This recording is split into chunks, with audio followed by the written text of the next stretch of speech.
তো ফার্স্ট হচ্ছে আমরা আজকে প্ল্যানটা বলি আমরা কিভাবে নেক্সট টাইমগুলো আমরা পড়বো। আমরা দেখো ইলাস্টিসিটি গ্র্যাভিটেশন শেষ করেছি, ইলাস্টিসিটি শেষ করেছি, আমরা হাইড্রোস্ট্যাটিকটা ভুল করে ফেলেছিলাম একটু বেশি টাইম দিয়ে। আমি তখন জানতাম না যে এটা সিলেবাসে আছে, বাট সিলেবাসে নেই কিন্তু বাট এর কনসেপ্টটা তোমাদের কাছে খুবই ইম্পর্টেন্ট। তারপরে ফ্লুইড যেটা আছে সেটা আমরা পড়েছি। ফ্লুইডের ক্ষেত্রে আমরা ভিসকোসিটি এবং সারফেস টেনশন আমরা করেছি। এই সংক্রান্ত যে ভিসকোসিটি এবং সারফেস টেনশনের এক্সাম কিন্তু নেক্সট বার যেটা থাকবে, নেক্সট বারে কিন্তু ভিসকোসিটি সারফেস টেনশন রিপিট থাকবে পরীক্ষায়, কারণ এবার ভিসকোসিটি সারফেস টেনশনের সেরকম কিন্তু আমি নিউমেরিক্যাল প্রবলেম দিইনি। তো আমরা নিউমেরিক্যাল প্রবলেমের কিন্তু একটা পরীক্ষা নেব।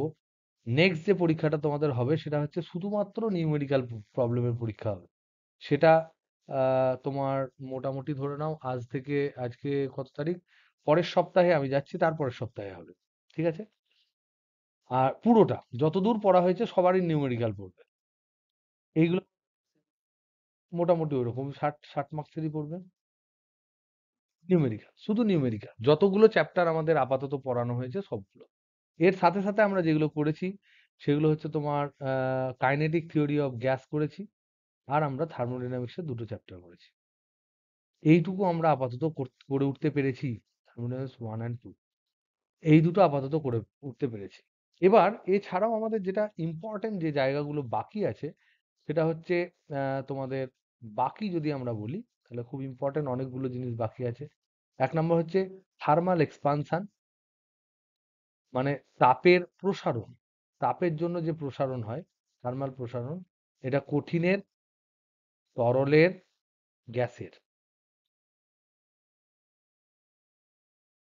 এটা আমরা মানে অফলাইন ক্লাসে একদিনে করে নেব। নেক্সট অফলাইন ক্লাসে সম্ভবত আমরা করে নেবো এটা। এটা খুবই ইজি চ্যাপ্টার, এর মধ্যে তেমন কিছু জিনিস নেই, এটা একদিনে হয়ে যাবে। নেক্সট যেটা বাকি আছে সেটা হচ্ছে তোমার আমাদের এটা নেক্সটে করাবো কিনা আমি এখন ভাবছি। এটা বাকি আছে ক্যালোরিমেট্রি।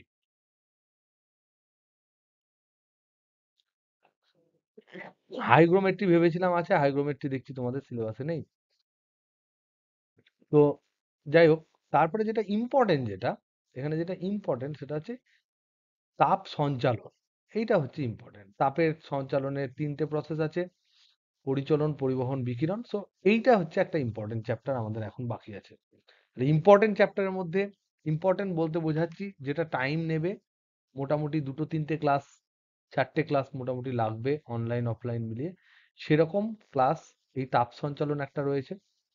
নেক্সট যেটা আমাদের বিশেষ করে যেটা বাকি আছে সেটা হচ্ছে ওয়েভস।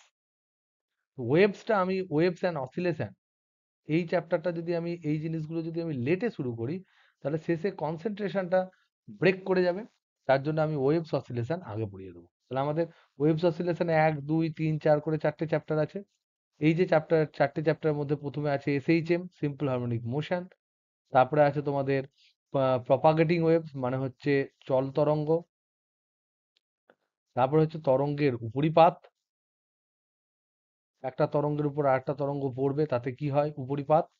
আর তারপর যেটা ইম্পর্টেন্ট চ্যাপ্টার আছে সেটা হচ্ছে তোমার ডপলার ইফেক্ট। এটা তোমাদের দেখে নিও তোমাদের ডপলার ক্রিয়াটা তোমাদের সিলেবাসে আছে কিনা। না থাকলেও আমি পড়াবো, থাকলেও পড়াবো, কারণ হচ্ছে এটা নিট জয়েন্ট এন্ট্রান্সে আছে। ওকে? যদি নিট জয়েন্ট এন্ট্রান্সে রিসেন্টলি এটাকে যদি বাদ দিয়ে দেয় আর তোমাদের সিলেবাসে যদি না থাকে, তবুও ডপলার ক্রিয়াটা কি সেটা একবার বলে একটা দুটো ফর্মুলা দিয়ে একটা দুটো অঙ্ক আমি করিয়ে দেবো। যারা শুধুমাত্র 11-12 এর সিলেবাসের জন্য পড়াশোনা করছো তাদের ক্ষেত্রে আমি বলে দেবো তারা না করতে পারো, করতেও পারো। ওকে? তো আমাদের এখন প্ল্যান হচ্ছে ফার্স্ট, যদি আমরা প্ল্যানের কথা বলি তাহলে প্ল্যান হচ্ছে আমরা যতই টাইম লাগুক, আমাদের সিলেবাস শেষ হোক পরীক্ষার আগে বা না হোক, আমরা 12 শুরু করছি না, 11 কিন্তু আমি কমপ্লিট করবই। ফার্স্ট এসএইচএম, তারপরে চলতরঙ্গ, তারপরে উপরিপাত, তারপরে ডপলার ক্রিয়া। যদি এটা সিলেবাসে থাকে এটাকে কত ভালোভাবে পড়াবো সেটা আমরা দেখব। তারপরে আমরা করব তাপ সঞ্চালন,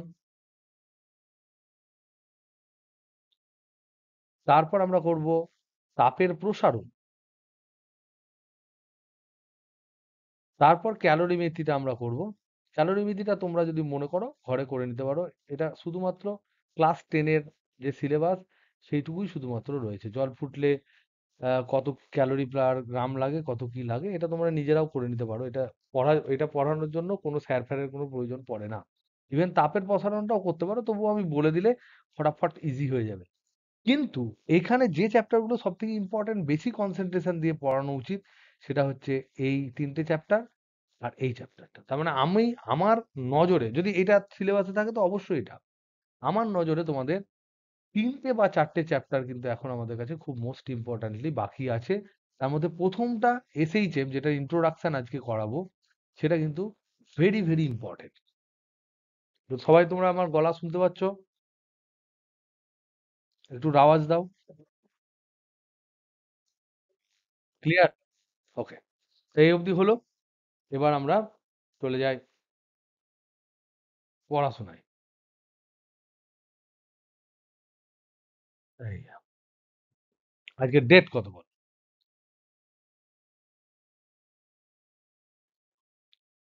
আজকে হচ্ছে ৪ তারিখ। ৪/১/২০২৫। আমরা পড়ছি সরল দোলগতি। আজকে আমরা শুরু করব সরল দোলগতি বলতে কি বোঝায়। ইন্ট্রোডাকশন বলতে আমরা এটাই বোঝাবো যে জিনিসটা কি আগে আমাদের বুঝতে হবে। এটা বুঝতে পারছি এটা এক ধরনের গতিকে বোঝাচ্ছে। এক ধরনের গতিকে বোঝাচ্ছে। এই গতিটা ঠিক এক্সাক্টলি কিরকম ধরনের সেটা বোঝার চেষ্টা আমরা করব। সরল দৈর্ঘ্যটা এক্স্যাক্টলি কিরকম ধরনের সেটা বোঝার আমরা চেষ্টা করব। তাই আজকে আমরা এদের ভূমিকা পড়ব। তার আগে আমরা দেখি যে গতি কয় প্রকার এবং এই সরল দৈর্ঘ্যটা ঠিক কোন জায়গাকার গতির মধ্যে আসে। আর কিছু, কিছু ইম্পোর্টেন্ট টার্ম পড়ব আমরা। কিছু, কিছু নতুন ধরনের গতি পড়ার চেষ্টা করব। সেগুলো কারা? দেখব আমরা। ফার্স্ট আমরা দেখো গতি যখন আমরা পড়েছি যেটাকে বলছে মোশন, এই গতির প্রকৃতি, এর প্রকৃতি নিয়ে যদি আমরা আলোচনা করি, নেচার, তাহলে প্রথমেই আমরা দেখতে পাচ্ছি যে একটা গতি স্ট্রেট ওয়ে চলন গতি হতে পারে, আর একটা ঘূর্ণন গতি হতে পারে, আর একটা মিক্সচার হতে পারে, মিশ্র গতি হতে পারে। চলনকে ইংরেজিতে আমরা বলেছিলাম ট্রান্সলেশনাল মোশন, ঘূর্ণনকে বলেছিলাম রোটেশন মোশন, আর এটা তো মিক্সচার, মিশ্র, মিক্সড। যেমন ধরে নাও কোনো একটা বস্তু এই এই রাস্তা বরাবর যদি এইভাবে ছেঁচড়াতে ছেঁচড়াতে যায়, ঘুরছে না, এটা স্লিপ করতে করতে যাচ্ছে, স্লিপিং, SLIPPING, স্লিপিং করতে করতে যাচ্ছে এবং একটা স্ট্রেট পথে যাচ্ছে, তাহলে আমরা বলবো বস্তুটা চলছে, চলন হচ্ছে। কোনো একটা বস্তু যদি কোনো একটা অক্ষের সাপেক্ষে, সাপোজ ধরে নাও একটা বিন্দু থেকে একটা ঢিলকে বেঁধে, দড়ি দিয়ে বেঁধে আমি ঘোরাচ্ছি এরকম করে, বনবন বনবন করে ঘোরাচ্ছি, তাহলে একটা বিন্দুর সাপেক্ষে বা একটা অক্ষের সাপেক্ষে এই বস্তুটা কিন্তু ঘুরছে। একটা অক্ষ যদি আমি বলি, এই অক্ষের সাপেক্ষে ঘুরছে, তখন সেটাকে আমরা ঘূর্ণন বলবো। আর মিক্সার কি?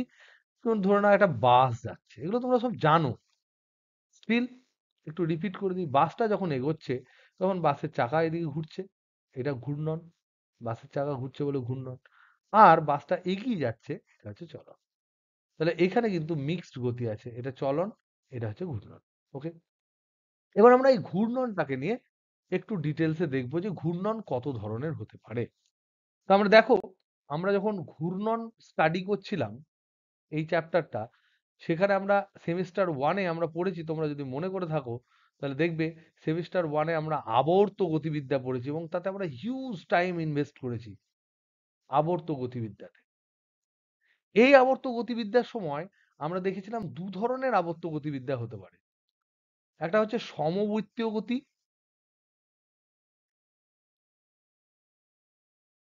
আর একটা হচ্ছে যে অসমবৃত্তীয় গতি, অসম আবর্ত গতি। মানে কি? এটা যখন সমান সময়ে যখন এক পাক খাচ্ছে, সমবৃত্তীয় গতি, যার ওমেগা কনস্ট্যান্ট, কম্পাঙ্ক কনস্ট্যান্ট, ধ্রুবক, বা পর্যায়কাল কনস্ট্যান্ট, সমান সময়ের ব্যবধানে পাক খাচ্ছে, তার ক্ষেত্রে আমরা বলবো। আর এক্ষেত্রে অসম মানে কি, একবার ঘুরতে ধর 5 সেকেন্ড টাইম লাগলো, তারপর আবার ঘুরতে 10 সেকেন্ড টাইম লাগছে, তারপরে আবার হয়তো 5 সেকেন্ড টাইম লাগছে। তার মানে অসম আবর্ত গতি মানে হচ্ছে ওমেগা ধ্রুবক নয়। এরকম ধরনের আমরা একটা গতি পড়েছিলাম, যেটাকে আমরা বলেছিলাম ইউনিফর্ম সার্কুলার মোশন, যেটা আমাদের চ্যাপ্টারের মধ্যে বেশিরভাগ জায়গায় এই ইউনিফর্ম সার্কুলার মোশনটাই কিন্তু আমরা পড়েছিলাম। তার সাথে সাথে আমরা অবশ্যই পড়েছিলাম যে নন ইউনিফর্মের ক্ষেত্রে কি হয়, সেটাও আমরা আলোচনা করেছিলাম। কেউ কি আমাকে বলতে পারবে যে ইউনিফর্ম সার্কুলার মোশন আর নন ইউনিফর্ম সার্কুলার মোশন যদি হয়, তাহলে দুই ক্ষেত্রে কোনটাতে কি কি ধরনের ত্বরণ অ্যাপ্লিকেবল হবে? ত্বরণের কথা বলছি। ইউনিফর্মের ক্ষেত্রে কি কি ত্বরণ থাকবে, নন ইউনিফর্মের ক্ষেত্রে কি কি ত্বরণ থাকবে? কেউ বলতে পারবে?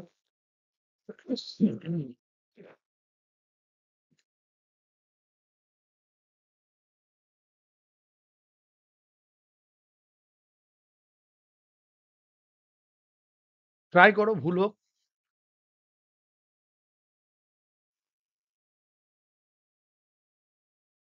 সায়দা বলতে পারবে?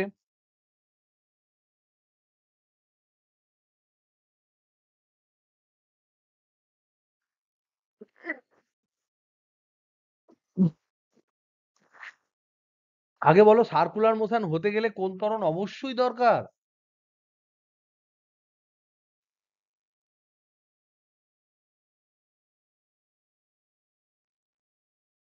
Very good. অভিকেন্দ্র ত্বরণ, সেন্ট্রিপিটাল, এটা লাগবেই। এই বল, অভিকেন্দ্র বল যদি না দেয় তাহলে কোনো বস্তু ঘোরে না। এবার অভিকেন্দ্র ত্বরণের সাথে সাথে আর কি ধরনের ত্বরণের কথা আমরা আলোচনা করেছিলাম? স্পর্শক ত্বরণ, সেটা কোন জায়গায় থাকবে?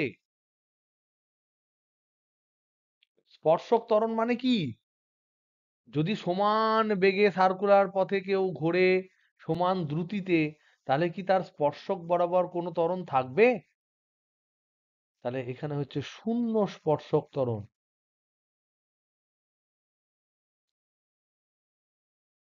এখানে হচ্ছে স্পর্শক ত্বরণ থাকবে। তার কারণ কি, স্পিড কমছে বাড়ছে কমছে বাড়ছে, আর এটা বৃত্তাকার গতি বলেছি, তাহলে ওকে এক পাক ঘুরতে গেলে 2 পাই আরই যেতে হবে।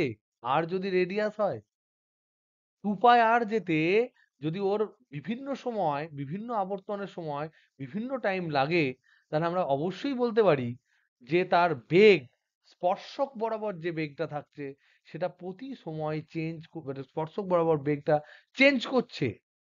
এই বরাবর যে বেগটা আছে সেটা চেঞ্জ করছে। এগুলো কোনো জিনিস ভুলে যেও না। কখনো বেশি, কখনো কম, কখনো বেশি, কখনো অনেক বেশি, এরকম চেঞ্জ করছে। তাহলে এই যে বেগটা যদি চেঞ্জ করে, তাহলেই তখন আমার স্পর্শক ত্বরণ থাকে। আর এখানে থাকে না, শূন্য থাকে। তার মানে এখানে হচ্ছে পাতি এয়ার, এখানে এটি সমান শূন্য, আর এখানে এয়ার নট ইকুয়াল টু শূন্য, এটি নট ইকুয়াল টু শূন্য। তা আমাদের যে আলোচ্য বিষয় আজকে যে চ্যাপ্টারটা পড়ছি, সেখানে কিন্তু এই সমবৃত্তীয় গতি নিয়ে আমরা বেশি হাজাবো না, এটা নিয়ে আমরা বেশি আলোচনা করব না। আমরা বিভিন্ন ধরনের কিছু গতি দেখব। তার আগে একটা স্পেশাল গতি দেখব, যে গতিটাকে বলা হয় সমাবৃত্ত গতি। আমাদের বাংলায় কি বলছে দেখি?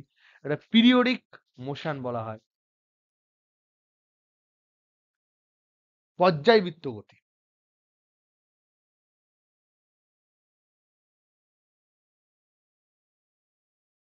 পর্যায়বৃত্ত গতি, বা এটাকে বলে পর্যাবৃত্ত গতি,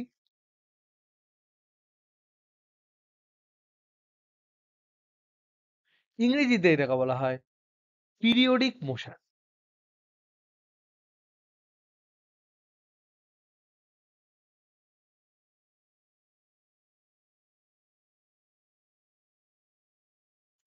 এটা মানে কি? এটা মানে হচ্ছে যে এক্ষেত্রে আমরা সংজ্ঞা দেব যে পূর্ণ আবর্তন করতে গেলে একই সময় লাগে। তার মানে কি, কোনো কণা কোনো কণা যদি এমন ভাবে গতিশীল হয় যদি এমনভাবে গতিশীল হয় যাতে করে, তোমরা বাংলা ভাষাটা ঠিক করে নিও, যাতে করে কণাটি একটি নির্দিষ্ট সময়ের ব্যবধানে, একটি নির্দিষ্ট সময়ের ব্যবধানে একটি নির্দিষ্ট বিন্দুকে বারবার অতিক্রম করবে, বারবার অতিক্রম করবে। এরকম যদি গতি হয়, সেই গতিটাকে আমরা বলবো পর্যায়বৃত্ত গতি বা পর্যাবৃত্ত গতি। তার মানে কি বুঝলে? কিরকম দেখতে হবে গতিটা? পর্যাবৃত্ত গতিটা কিরকম দেখতে হবে? বলছে কোনো কণা এমন ভাবে গতিশীল যাতে করে কণাটি একটি নির্দিষ্ট সময় পর পর একটি নির্দিষ্ট বিন্দুকে বারবার অতিক্রম করে। তাহলে দেখতে কেমন হবে? গতিটা দেখতে কেমন হবে? অমর্ত্য বলো, কেমন দেখতে হবে? যদি একটা কণা এমন ভাবে গতিশীল যাতে করে কণাটাকে একটি নির্দিষ্ট সময়ের ব্যবধানে একটা নির্দিষ্ট বিন্দুকে অতিক্রম করতে বারবার দেখা যাচ্ছে, তাহলে দেখতে কেমন হবে? অমর্ত্য বলেছে গোল, মানে সার্কুলার। শুধু সার্কুলার হলে কি এটা কনফার্ম করা যায়? সার্কুলার হওয়ার সাথে সাথে তাকে কি করতে হবে? কণাটাকে এই সার্কুলার পথে কিরকম স্পিডে যেতে হবে? স্পিডটা চেঞ্জ হলে হবে সময়ের সাথে সাথে? একই স্পিডে প্রতিটা স্পর্শক বরাবর একই স্পিডে যেতে হবে। তার মানে এই গতিটাই তো আমার ছিল সমবৃত্তীয় গতি। ছিল না, ছিল না? তাহলে এইটা হচ্ছে তোমার একটা এক্সাম্পল। আর কি কোনো এক্সাম্পল কারোর মাথায় আসছে? পর্যাবৃত্ত গতির যে সংজ্ঞাটা আমি এখানে দিয়েছি, তার মানে কি সবসময় বৃত্তপথেই ঘুরবে? বলো। প্যারাবোলা বলেছে একজন। আর বলো, প্যারাবোলাটা দেখতে কিরকম হবে বলো? এরকম একটা পথ প্যারাবোলা বলতে বোঝাচ্ছে, এরকম একটা পথ, এটা প্যারাবোলা। তো কি করব প্যারাবোলায় বলো বিজিত? কি হবে এই প্যারাবোলাতে?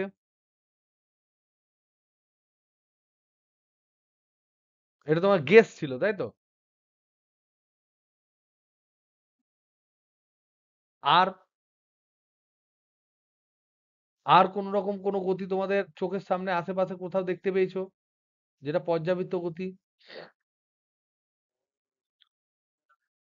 একদম তো পেন্ডুলামের গতি বা সরল দোল গতি। পেন্ডুলাম বা সরল দোল গতি, সরল দোল গতি তো আমরা পড়বো। তার আগেই সবাই বলে দিচ্ছে সরল দোল গতি। Very good. কিন্তু যদি আমরা সরল দোল গতি যেহেতু পড়ছি, এটাকে যদি আপাতত আমরা বাদ দিই, আমরা পেন্ডুলাম বলতে পারি। আর কি হবে? সূর্যের চারিদিকে পৃথিবীর গতি। Very good.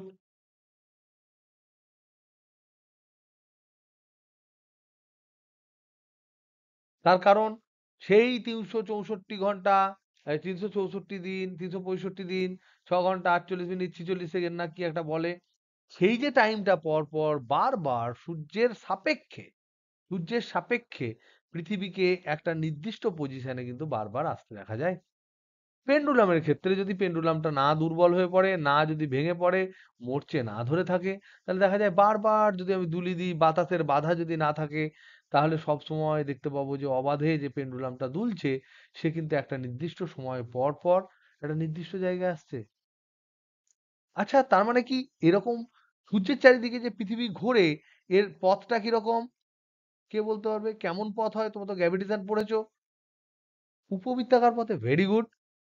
উপবৃত্তাকার পথে ঘোরে, এটা আমরা পড়েছি। তাহলে দেখো, শুধু বৃত্ত হলে হবে তা নয়, উপবৃত্তও হতে পারে। শুধু বৃত্ত উপবৃত্ত নয়, পেন্ডুলামের মতন আকারও হতে পারে।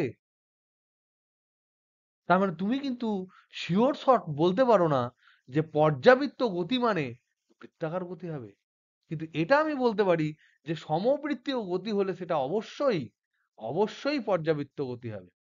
তাহলে তোমাদের পরীক্ষায় কি প্রশ্ন আসতে পারে? প্রশ্ন আসতে পারে পর্যাবৃত্ত গতি, পর্যাবৃত্ত গতি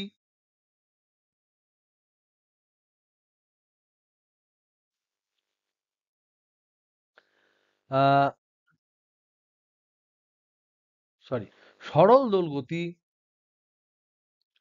সকল সরল দোলগতি পর্যাবৃত্ত গতি,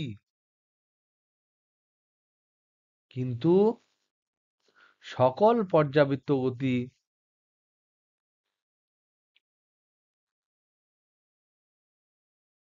সরল দোলগতি নয়।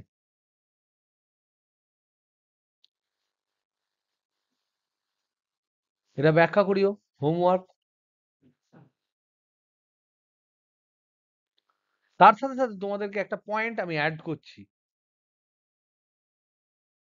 Adding another point. সেটা কি? ধরে নাও একটা রাস্তা হচ্ছে এরকম ধরনের একটা রাস্তা, একটা ট্র্যাক। এটা ধরে নাও ট্র্যাক। এই রাস্তায় ধরে নাও এখানে একটা পজিশন আছে, যেখানে ধরে নাও একজন অবজারভার আছে, যে অবজারভার স্টপ ওয়াচ নিয়ে বসে আছে, স্টপ ওয়াচ নিয়ে বসে আছে। আর এই ট্র্যাকটা হচ্ছে একটা ক্লোজ ট্র্যাক। কেউ কোনোদিন গাড়ির রেসিং কারের গেম খেলেছো? তখন দেখবে loop one, loop two, loop three বলেছে না বলেনি? কেউ খেলেছো কোনোদিন? না কোনোদিনই খেলোনি। তো তখন তুমি দেখবে লুপ ওয়ানে তোমার কত টাইম লেগেছে, লুপ টুতে কত টাইম লেগেছে, লুপ থ্রিতে কত টাইম লেগেছে, এগুলো দেখায়। তো সেখানে এখানে ধরে নাও অবজারভার, এখানে ধরে নাও এক এক ব্যক্তি এখান থেকে দৌড়াতে শুরু করেছে, টুক টুক টুক টুক টুক টুক টুক টুক করে। ও যদি সমান স্পিডে দৌড়ায়, তাহলে যদি বারবার দৌড়াতে থাকে, সে যদি দৌড়াতেই থাকে দৌড়াতেই থাকে দৌড়াতেই থাকে, কন্টিনিউ করতে থাকে, তাহলে এই স্পিডটা যদি সমান হয়, যদি সমান হয়, তাহলে এই ব্যক্তিটা সমান সময়ের ব্যবধানে বারবার অবজারভারের কাছে আসবে, হ্যাঁ কি না?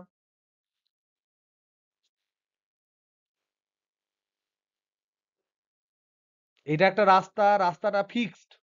সেই রাস্তা বরাবর কোনো একটা পয়েন্টে একজন অবজারভার বা দর্শক বা একজন পরীক্ষক, সে একটা স্টপ ওয়াচ নিয়ে দাঁড়িয়ে আছে, এবং সেই রাস্তা বরাবর কোনো একটা ব্যক্তি সমান স্পিডে, ভেলোসিটি বলিনি, সমান স্পিডে অনর্গল দৌড়ে যাচ্ছে সকাল থেকে রাত পর্যন্ত।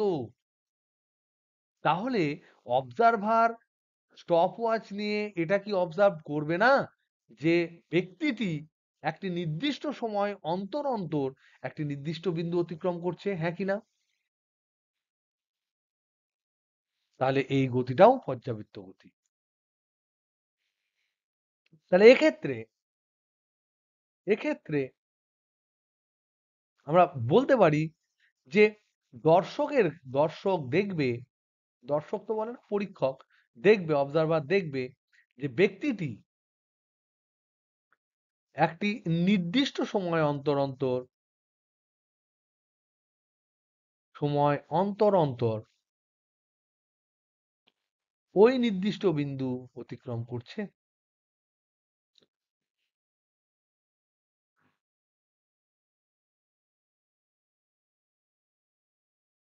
তার মানে এই গতিটি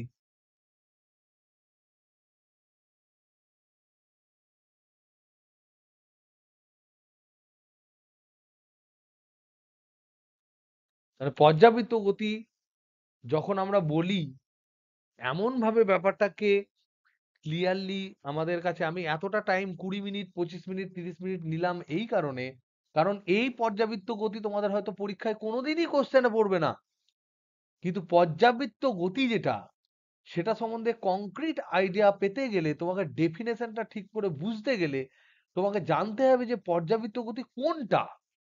কিন্তু পরবর্তীকালে তুমি যদি ফিজিক্স নিয়ে পড়ো, তুমি তাহলে কোনো না কোনো ইন্টারভিউ আটকে যেতে পারো, কারণ তোমার কনসেপ্ট অসম্পূর্ণ বলে। তাই পর্যাবৃত্ত গতি মানে এরকম নয় যে বৃত্তাকার হতে হবে, এরকম নয় যে তাকে একটা পৃথিবী হয়ে সূর্যের চারিদিকে ঘুরতে হবে। এগুলো বটে, এগুলো অবশ্যই বটে, এমন নয় যে ওকে একটা সরল দোলকই হতে হবে।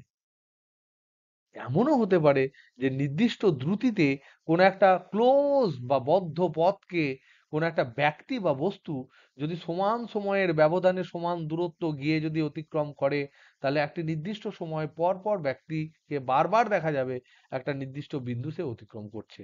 তাহলে এক্ষেত্রেও কিন্তু পর্যাবৃত্ত গতি কিন্তু সে সম্পন্ন করছে। ওকে, তাহলে এই যে পর্যাবৃত্ত গতি, এই পর্যাবৃত্ত গতিকে যদি আমরা ছবি আঁকি, তার মানে এর গাণিতিক চেহারা কি, গাণিতিক রূপ কি? যেমন ধরে নাও, যদি আমরা ধরি এইটা হচ্ছে ধরে নাও এক্স অক্ষ, এক্স অক্ষ, এটা ধরে নাও এক্স অক্ষ, এটা হচ্ছে এক্স ইকুয়াল টু 0। এবার এক ব্যক্তি ধরো শুরু করেছে, এখান থেকে শুরু করেছে যেতে, এখান থেকে যেতে শুরু করেছে, গিয়ে আবার ধরো এখানে ফেরত এসছে, আবার ধরে নাও এইদিকে যাচ্ছে, এরকম করে যাচ্ছে। তাহলে আমি এই যে ব্যক্তিটা যে সময়ের সাপেক্ষে এর যে যে দূরত্ব যাচ্ছে এই মূল বিন্দু সাপেক্ষে, মূল বিন্দু সাপেক্ষে যে দূরত্বটা যাচ্ছে সময়ের সাথে সাথে, তাকে আমরা একটা অপেক্ষক আকারে বলতে পারি। অপেক্ষকটা আমরা বলতে পারি এক্স ইকুয়াল টু কিছু ফাংশন অফ টি। কেন ফাংশন অফ টি বললাম? কারণ বিভিন্ন সময়ে তার এক্স এর মান আলাদা হবে। কোন একটা টাইমে টি সময়ে ধরে নাও এখানে আছে, তারপর টাইমে আলাদা হচ্ছে, তারপর টাইমে আলাদা হচ্ছে, এইভাবেই ফাংশন হয়। এবার যদি আমরা দেখতে পাই, এবার যদি আমরা দেখতে পাই যে এফ অফ টি যেটা, তার সাথে যদি আমি একটা বড় টি বা পর্যায়কাল যোগ করে দিচ্ছি, তাতেও গিয়ে যদি আমি দেখতে পাই এক্স হচ্ছে, তাহলে এই দুটো সমীকরণ থেকে তুমি কি সিদ্ধান্তে আসতে পারবে? X equal to F of T, আবার X equal to F of T plus বড় হাতের টি, যেখানে এই টিটা হচ্ছে কনস্ট্যান্ট, ধ্রুবক। এই দুটো যদি দেওয়া থাকে, তাহলে আমরা এখান থেকে কি সিদ্ধান্তে আসতে পারি? এক্স মানে কি? এখানে এক্স মানে কি? এক্স মানে কি? দূরত্ব মূল বিন্দু থেকে কোন সময়ে, কোন সময়ে, আবার কোন সময়ে? এই তোমরা বুঝতে পারছো না? আমি আরেকবার বলে দেবো ব্যাপারটা। কেউ কি কিছু বুঝতে পেরেছো?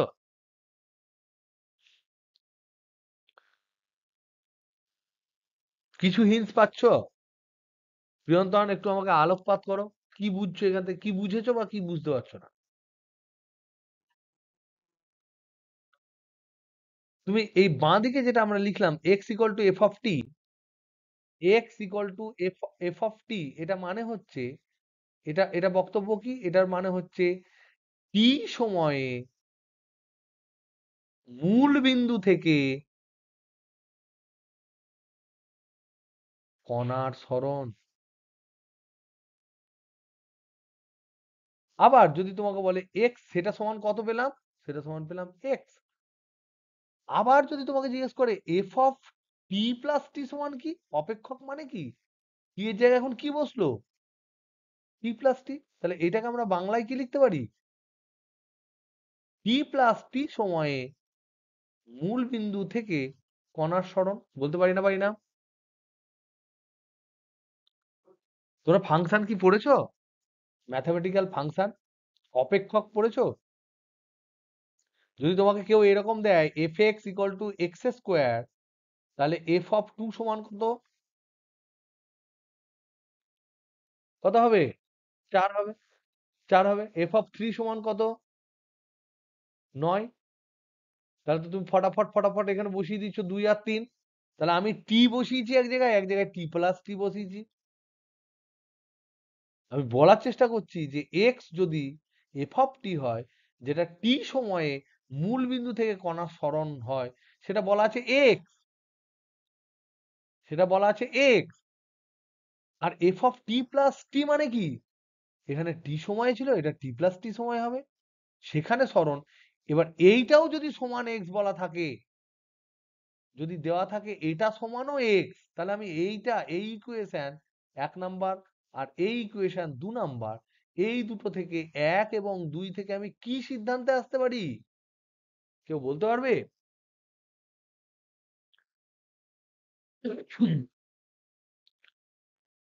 তার মানে আমি বলতে পারি f অফ t সমান হচ্ছে f of t plus t। তাহলে এবার দেখো, এই টিটা যদি ধ্রুবক হয়, কেউ দেখতে পাচ্ছ না? কেউ দেখতে পাচ্ছ না?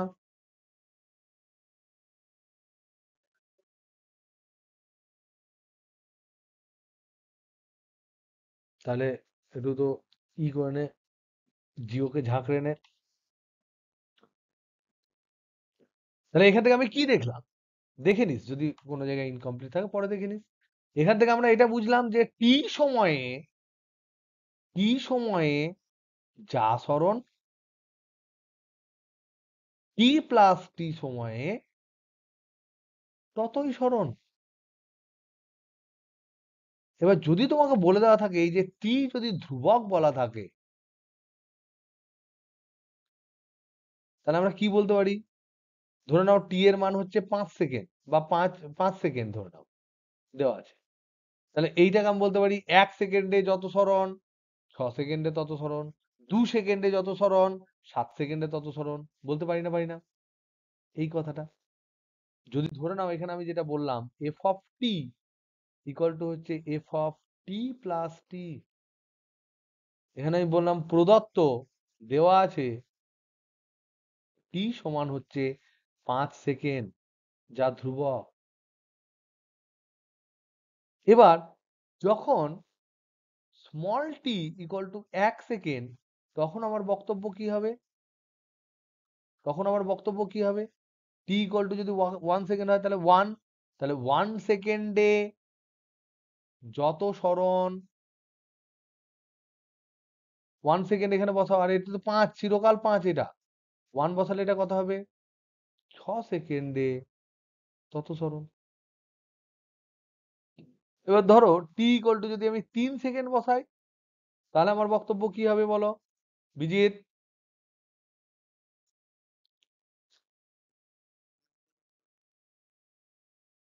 হবে, তাহলে 3 সেকেন্ডে যত সরণ 8 সেকেন্ডে তত সরণ। টি ইকুয়াল টু যদি 1000 বসাই, তাহলে আমার বক্তব্য কি দাঁড়াবে? 1000 সেকেন্ডে যত সরণ 1005 সেকেন্ডে তত সরণ। তার মানে কি এখান থেকে এই যে ঘটনাটা ঘটছে, এই যে এত কিছু আমি ভুলভাল বলে যাচ্ছি, চিৎকার করে যাচ্ছি, এটা বলার মানে কি এখানে যে বড় হাতের টি, এটা কে? এই বড় হাতের টিটা কে? হু ইজ বড় হাতের টি? বলতে পারবে?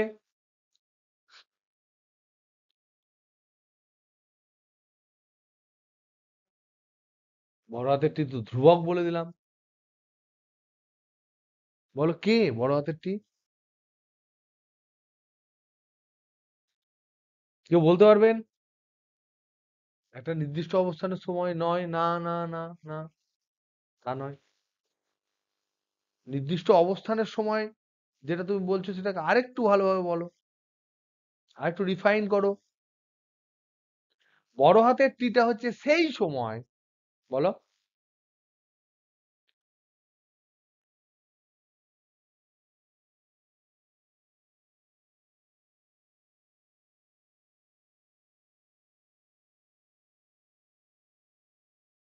না ডান, না না না না, ডান দিক থেকে যখন যাচ্ছে, ডান দিকে যখন যাচ্ছে ধরো না এই পয়েন্টে ডান দিকে যখন যাচ্ছে, ও যখন ঘুরে এসে বাম দিকে আসছে, তখন স্টপ ওয়াচ কি ও টিপবে?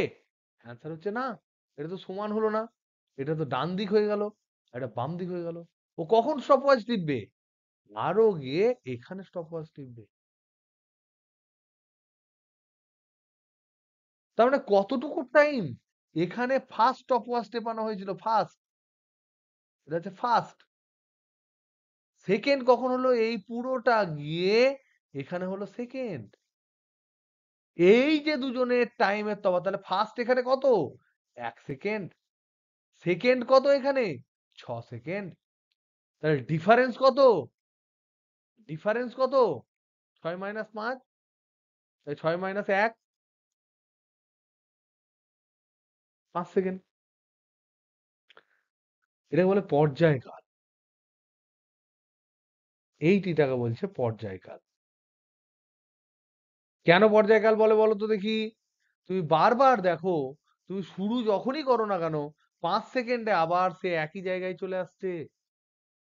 5 সেকেন্ডে সে একই জায়গায় চলে আসছে। একই ধরনের গতি করছে 5 সেকেন্ড পর পর। আমি কি বোঝাতে পারলাম ঘটনাটা? একটু সবাই আওয়াজ দাও, হ্যাঁ কি না আমাকে একটু বলো। আর সবাই ক্লিয়ার করে নাও।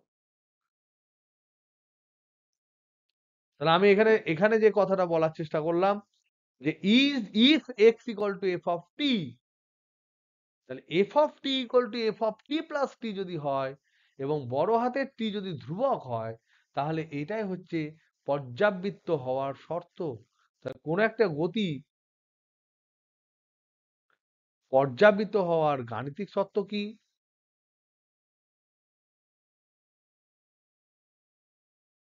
গাণিতিক শর্ত হচ্ছে এফ অফ টি সমান হচ্ছে এফ অফ টি প্লাস টি যখন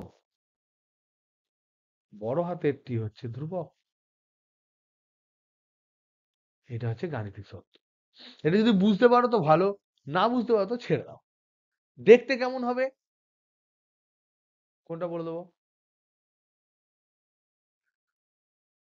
1 সেকেন্ডে 1 সেকেন্ড সময়ে আমি দেখতে পাচ্ছি এখানে আছে বস্তুটা, ঠিক? তারপর বস্তুটা এদিকে গেল, গেল, আবার ঘুরে এলো এখানে, এদিক দিয়ে গিয়ে গিয়ে এইটা যখন ঘড়িতে ছিল তখন ছিল 1 সেকেন্ড, এখানে এলো যখন তখন এলো 6 সেকেন্ড। তাহলে এই পুরো ঘটনাটা করতে ওর কত টাইম লাগলো? 5 সেকেন্ড। 1 সেকেন্ডের পর থেকে আবার আমি বললাম 1000 সেকেন্ড, যেটা বলেছিলাম 1000 সেকেন্ড, সেখানে ধরে নাও ও এখানে আছে, এখানে আছে ধরে নাও, সব সব বাঁ দিকে ধরি, সবসময় ডান দিকে কেন থাকবে? এটা ধরে নাও এক্স অক্ষ, এটা 0। ধরে নাও 1000 সেকেন্ড হচ্ছে এই পয়েন্টটা। 1000 সেকেন্ড যখন বলছি তখন এই পয়েন্টটা, তখন ধরে নাও বাঁ দিকে যাচ্ছে। তো বাঁ দিকে গিয়ে আবার ঘুরে যখন এলো, তখন এখানে কত হবে? 1005 সেকেন্ড। তাহলে ও যেখান থেকেই আমি দেখতে শুরু করি না কেন, যেখান থেকেই আমি দেখতে শুরু করি না কেন, ও আবার যে একই বিন্দুতে আবার ফিরে আসতে তাকে এই বড় হাতের টি সময়ই লাগবে।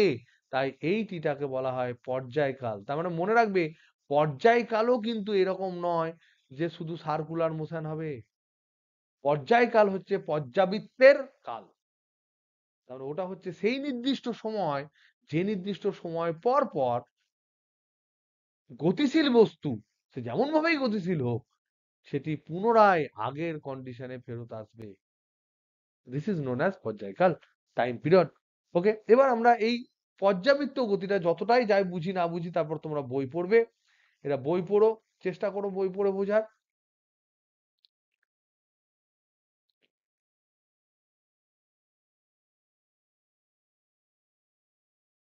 নেক্সট যেটা আমি বলবো সেটা হচ্ছে হারমোনিক মোশন। পর্যাবৃত্ত গতি তার মানে যা খুশি হতে পারে। যদি এক্স ভার্সেস টি আমি বলি, আর যদি দেখতে এরকম হয়,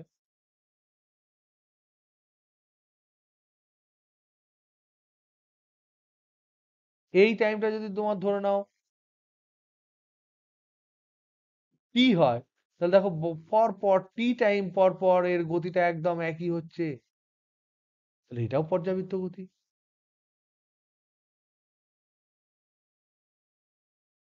যদি এক্স এর সাথে আমি প্লট করি টি এর,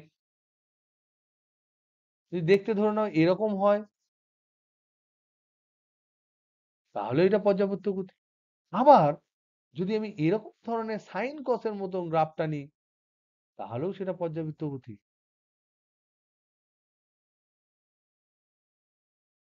কিন্তু এখানে কি হচ্ছে দেখো, এক্স নেগেটিভ হচ্ছে না, এক্স অনলি পজিটিভ। এখানে হচ্ছে এক্স অনলি পজিটিভ। মানে কি রকম?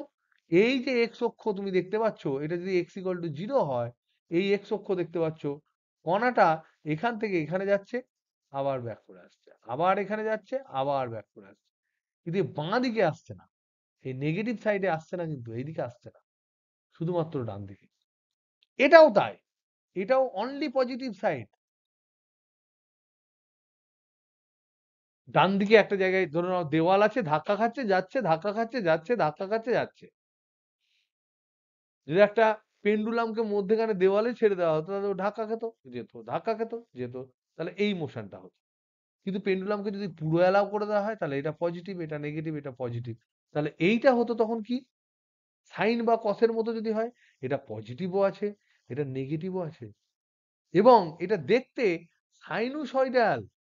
সাইনুসয়েডাল মানে হচ্ছে সাইন বা কসের মতো দেখতে, সাইন বা কোসাইন ফাংশনের মতো।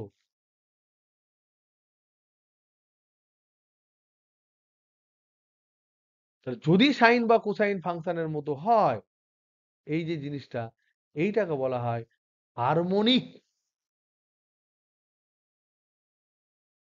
মানে সুসামঞ্জস্য,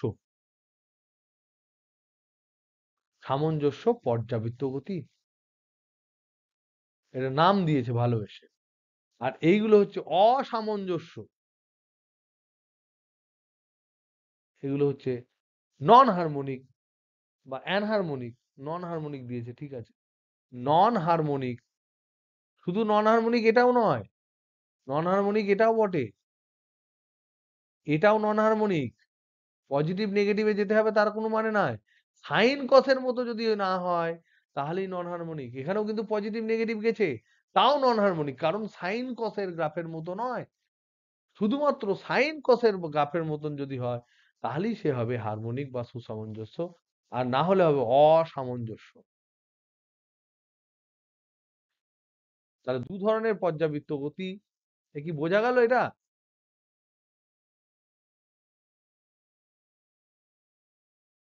একটা হচ্ছে সুসামঞ্জস্য,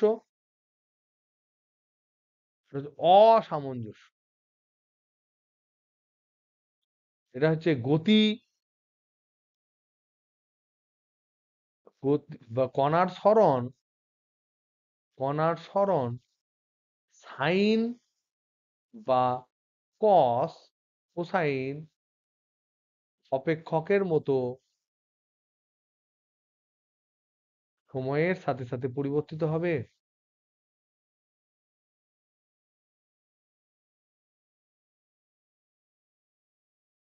পরিবর্তিত হবে। আর এটা, এটা ছাড়া অন্য কিছু হবে। এই যে এখানে যেটা লেখা আছে, এটা ছাড়া, এটা ছাড়া অন্য কিছু হবে। কিন্তু অন্য কিছু হওয়া মানে তা নয় পর্যাবৃত্ত গতি হবে, কিন্তু পর্যাবৃত্ত গতিটা সাইন কস হবে না, কিন্তু সমান সময়ের ব্যবধানে একই রকম দেখতে রিপিট হবে। যদি কেউ এইরকম এঁকে দেয়, এরকম করে এঁকে দেয় একটা কিছু, এরকম করে ধরো এমনি এঁকে দিল, তাহলে ওটাই আবার বারবার রিপিট করছে, ওটাই আবার বারবার রিপিট করছে, এরকম হচ্ছে। কেউ যদি তোমার এরকম এঁকে দেয়, তাহলে ওটাই রিপিট করছে, ওটাই রিপিট করছে। এইটা হচ্ছে এই অসামঞ্জস্য। সুসামঞ্জস্যর ক্ষেত্রে সাইন বা কস কেবলমাত্র হবে। এবার এলো শুধুমাত্র এই সুসামঞ্জস্য গতি। এই সুসামঞ্জস্য গতি যেটা হারমোনিক, তার একটা স্পেশাল কেস হচ্ছে, তাহলে পর্যাবৃত্তর একটা স্পেশাল কেস কি হলো?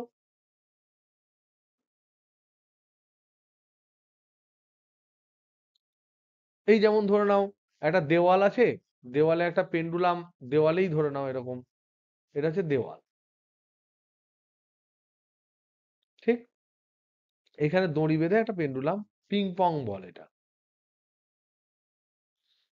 পিং পং বল, ঠোকা মারছে যাচ্ছে, ঠোকা মারছে যাচ্ছে, ঠোকা মারছে যাচ্ছে, এরকম করছে, এটা বাঁ দিকে এলো না। Number one. নাম্বার টু হচ্ছে, নাম্বার টু হচ্ছে যে আমি এই দেওয়াল দেওয়াল পিং পং বল ভাবলামই না, তুই ধর দৌড়তে লাগলি গান্ধী পার্কে, চারিদিকে দৌড়ছিস, সমান স্পিডে দৌড়েই যাচ্ছিস, দৌড়েই যাচ্ছিস, দৌড়েই যাচ্ছিস, সেটা কি পর্যাবৃত্ত গতি নয়? সেটা তো পর্যাবৃত্ত গতি। তা সেটা কি সেটা সাইনুসয়েডাল মতো তো নয়। সেটা আঁকা-বাঁকা রাস্তা। তাহলে সেক্ষেত্রে যে গতিটা হবে সেটা হচ্ছে অসামঞ্জস্য গতি। এই যে সুসামঞ্জস্য গতি তার একটা বিশেষ ক্ষেত্র। সুসামঞ্জস্য গতি যেটা, এটার একটা বিশেষ ক্ষেত্র হচ্ছে দোলন। মানে হচ্ছে to and fro motion. To and fro motion. এদিক ওদিক গতি। এদিক ওদিক গতি। দোলন বা কম্পন। এদিক ওদিক, এদিক ওদিক, এদিক ওদিক করছে। তাহলে দোলন হতে পারে এরকম। এটা কিরকম হতে পারে? এটা এটা এই যে মোশনটা, এটা হতে পারে সরলরৈখিক হতে পারে। একজন ধর শীতে কাঁপছে ঠক ঠক ঠক ঠক করে বাঁদিক ডানদিক বাঁদিক ডানদিক যাচ্ছে, এরকম হতে পারে। আর হয়তো কৌণিক হতে পারে। কৌণিক কি করে হবে? ধরে নাও একটা তার দিয়ে, তার এখানে আটকানো, আর এখানে ধরে নাও একটা গোল সিলিন্ডার ঝোলানো আছে এখানে আটকে। এবার সিলিন্ডারকে, এটা ধর মেটাল তার, মেটাল তার, এই সিলিন্ডারটাকে কি করা হলো, এরকম করে একটা ফোর্স দিয়ে ছেড়ে দেওয়া হলো, হালকা করে মোচড় দিয়ে ছেড়ে দেওয়া হলো, মোচড়। তাহলে কি হবে? সিলিন্ডারটার নিচে, সিলিন্ডারটা এই যে বস্তুটা আছে, এটা কি করবে? কি করবে? এদিক ওদিক, এদিক ওদিক করবে না? কি গো? করবে। আর এরকমও হতে পারে, এটা পেন্ডুলামের মতন দুলছে, এরকমও হতে পারে। এইদিকে গেল, এইদিকে গেল, এরকম করে গেল, এরকম করে গেল, এটাও হতে পারে।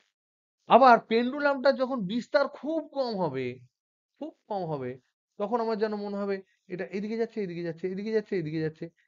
পেন্ডুলামটা যখন বিস্তার খুব কম হবে, তখন আমি প্রায় সরলরেখা বলবো এটাকে, প্রায় সরলরেখা। তাহলে এই জিনিসটা হচ্ছে সরলরৈখিক। তাহলে সুসমঞ্জস্য যে গতি, তার একটা স্পেশাল কেস হলো দোলন বা কম্পন। তাহলে এখানে অ্যাড কি হলো? To and fro motion only. এদিক ওদিক গতি কেবলমাত্র। এবার এই দোলন এবং কম্পনের মধ্যে একটা স্পেশাল কেস হচ্ছে সরল দোল গতি। এই যে দোলন বা কম্পন, ভাইব্রেশন, এই যেগুলো বলছি, এগুলোর একটা বিশেষ ক্ষেত্র হলো সরল দোল গতি, যেটাকে ইংরেজিতে বলা হয় সিম্পল হারমোনিক মোশন। সব থেকে সহজ সুসামঞ্জস্য গতি। এখানে কি কি? এখানে এক নাম্বার হচ্ছে এদিক ওদিক গতি তো ওটা থাকবেই। তার সাথে সাথে অ্যাডিশনাল ২ নাম্বার পয়েন্ট, এটা অ্যাডিশনাল একটা নিশ্চয় স্পেশাল কেস হচ্ছে, মানে এটা যুক্ত হবে। সেখানে বলছে যে সাম্যাবস্থান সাপেক্ষে এদিক ওদিক হলে তাহলে একটা সাম্যাবস্থান সাপেক্ষে হবে। কোন একটা বিন্দুর সাপেক্ষে এদিক ওদিক হবে। কোন একটা বিন্দু সাপেক্ষে তো এদিক ওদিক হয় এদিক ওদিক করলে। সেটাকে বলছে সাম্যাবস্থান। তাই বলছে সাম্যাবস্থান সাপেক্ষে,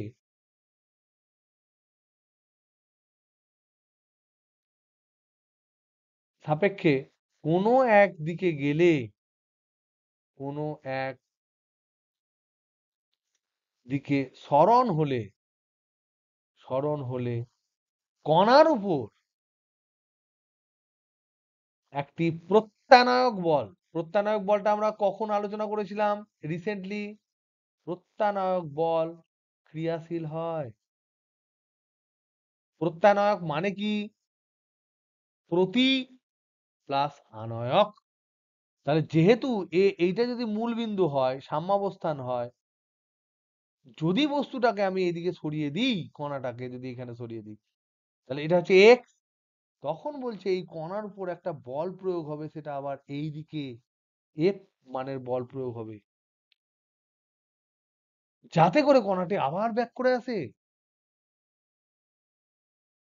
এবং তার সাথে সাথে কি অ্যাডিশনাল পয়েন্ট বলছে? 3 নাম্বার পয়েন্ট বলছে এই যে F is proportional to -x। তাহলে কণার উপর প্রযুক্ত বল বা ত্বরণ, বল হলেই ত্বরণ হবে। এই যে ত্বরণটা হবে বা প্রযুক্ত বল হবে সেটা সাম্যাবস্থান থেকে সরণের সমানুপাতিক এবং বিপরীতমুখী। তাহলে 3 নাম্বার পয়েন্টটা কি? কণার উপর প্রযুক্ত ত্বরণ এ কণার সাম্যাবস্থা থেকে সরণের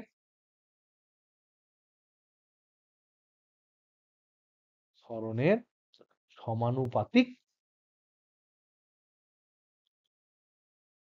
এবং বিপরীতমুখী।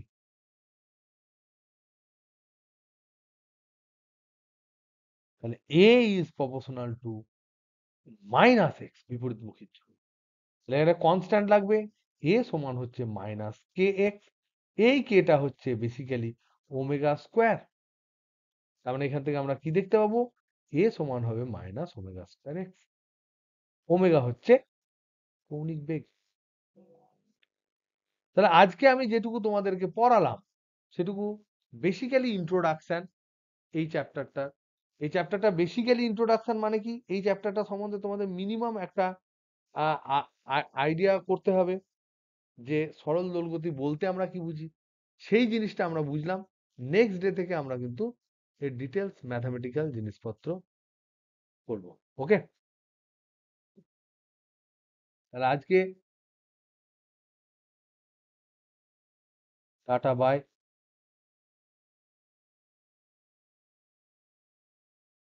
তাহলে তোমাদের কাজ হচ্ছে এইটাই যে যে কটা টার্ম আমি বললাম সে কটা টার্ম বই থেকে দেখা এবং বোঝা এবং তাদের এক্সাম্পল গুলো খাতায় লেখা, যাতে করে পরবর্তীকালে তোমাকে কেউ বোকা না বানাতে পারে। তুমি যেন এক্স্যাক্টলি জানো কোনটা সরল দোলগতি, কোনটা কম্পন, কোনটা দোলন, কোনটা সুসমঞ্জস্য গতি, কোনটা অসমঞ্জস্য গতি, কোনটা পর্যাবৃত্ত গতি, কোনটা তোমার কি বলে সুষম আবর্ত গতি, ওটা অসম আবর্ত গতি। So there is so many difference between them. এইটুকু আইডিয়া তোমাদের কাছে আজকে দিলাম, যেটা থেকে পরীক্ষায় হয়তো কোশ্চেন একটা বা দুটোই আসতে পারে, যে 1-2 নম্বরে হয়তো আসবে আর নাও আসতে পারে। কিন্তু এটুকু জানাটা কিন্তু খুব ইম্পর্টেন্ট ছিল। ওকে, চলো গুড নাইট।